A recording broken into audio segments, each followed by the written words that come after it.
یہ خبر میں نے بھی سنی ہے کہ بیگم نے ہم بستری سے انکار کر دیا تھا تو لوہے کی روڈ سے مار دیا. بیگم کے لیے جائز نہیں ہے شریعت میں کہ شوہر جب ہم بستری کرنا چاہ رہا ہو تو وہ انکار کرے, یہ جائز نہیں ہے. لیکن اس پہ یہ ری ایکشن کہ اس کو مارنا پیٹنا, لوہے سے مار دیا, یہ تو کبیرہ گناہ ہے, اکبر الکبائر ہے. تو ایسے شخص کو پھانسی کے پھندے پہ لٹکا دینا چاہیے. تو اب یہ جو اس بوڑھے نے اپنی بیوی کو مارا ہے, ایک آدمی نے آپ کے بچے کو آپ نے بولا پانی لے کر آؤ, وہ پانی نہیں لایا, آپ نے اٹھا کے گلا دبا کے رسی سے پنکھے سے لٹکا کے جان سے مار دیا. اور جواب یہ دے رہے ہیں کہ میں نے جب اس کو بولا تھا پانی لاؤ تو اس پہ لازم تھا کہ پانی لائے. بھائی اس پہ پانی لانا لازم تھا, آپ کی خدمت لازم تھی, لیکن یہ اس نوعیت کا جرم ہے کہ آپ اس کو قتل کر دیں. تو ہر باطل نے اپنے جرم کے لیے کوئی بہانہ تراشا ہوا ہوتا ہے.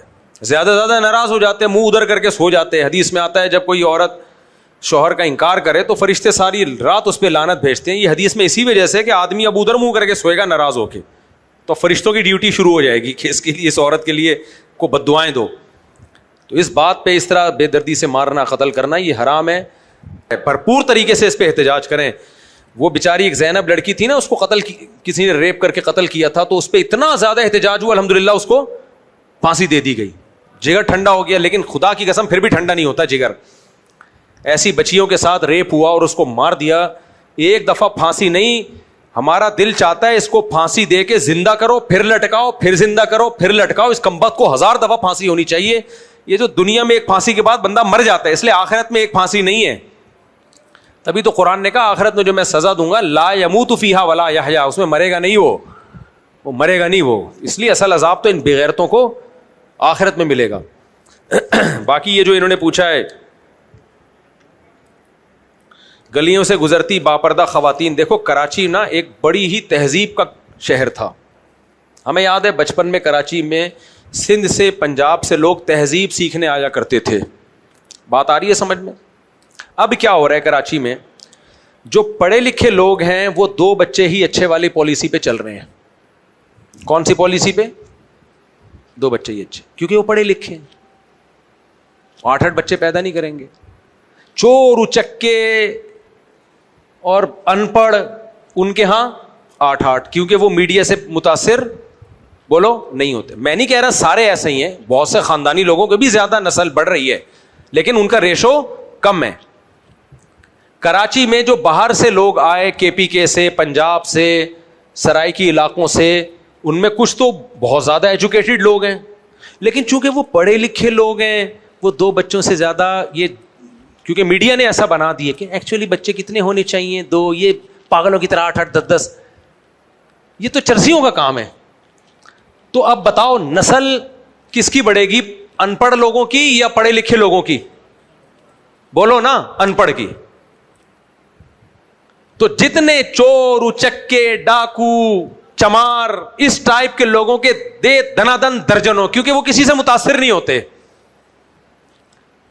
اور یہ میں نہیں لکھ رہا, یہ ایک انگریز لکھ کے گیا ہے کہ دنیا میں جہاں بھی فیملی پلاننگ پر عمل ہوا ہے نا, غیر خاندانی لوگوں کی نسلیں بڑی ہیں اس میں.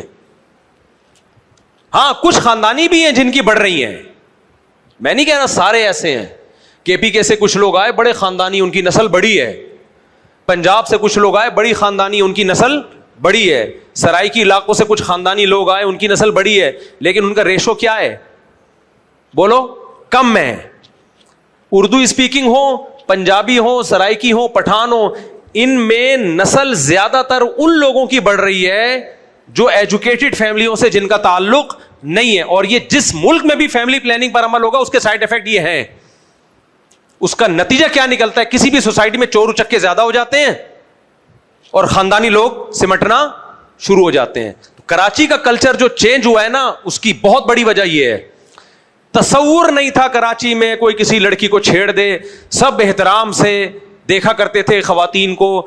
ہمیں یاد ہے کوئی بیچاری خاتون لے کر آ رہی ہے کوئی سامان, لڑکے اٹھ کے جاتے تھے اس کی مدد کر کے اس کا سامان گھر تک پہنچا کے آتے تھے. ہوٹنگ بچ. اب اس دفعہ عید پہ دیکھو, بقرعید پہ دیکھو, عید الفطر پہ دیکھو, جو چھچھورا پن کراچی میں ہوا ہے ہمیں ماضی میں اس کا تصور ملتا نہیں ہے. میں ایک دن اپنے بچوں کو لے کے کلفٹن چلا گیا, میں حیران, میں نے کہا یار کلفٹن تو چینج ہو گیا. جتنے تفریحی مقامات ہیں یہ تو سب ختم. میں نے کہا یار ہم جب 20 سال پہلے گئے تھے ایک الگ ماحول تھا, ڈیسنٹ قسم کے لوگ آتے تھے اور بڑے اچھے خاندانی. اب کیا ہو رہا ہے؟ سارے اوباش چھچورے ایک نمبر کے فضول وہ سارے پہنچے ہوئے ہیں. وجہ کیا ہے؟ کہ باقی لوگ کرفٹن نہیں جا رہے ہیں, وہ مائنورٹی میں آ رہے ہیں. نہیں آئی سمجھ میں بات؟ وہ کس میں آ رہے ہیں؟ وہ سمٹتے جا رہے ہیں. جو خاندانی لوگ ہیں نا اچھے فیملیوں سے, وہ کیا ہو رہے ہیں؟ سمٹ رہے ہیں. کیونکہ فیملی پلاننگ والوں نے یہ بغیرتی کی ہے, انہوں نے قوم کو یہ باور کرا دیا ہے کہ زیادہ بچے پیدا کرنا جاہل اجڑ لوگوں کا کام ہے, اچھی فیملیوں کا کام نہیں ہے. نتیجہ کیا نکلے گا؟ اچھی فیملیاں سمٹیں گی اور جو فیملیاں کرمنل ایکٹیویٹیز میں ہیں وہ خود بخود بڑھیں گی.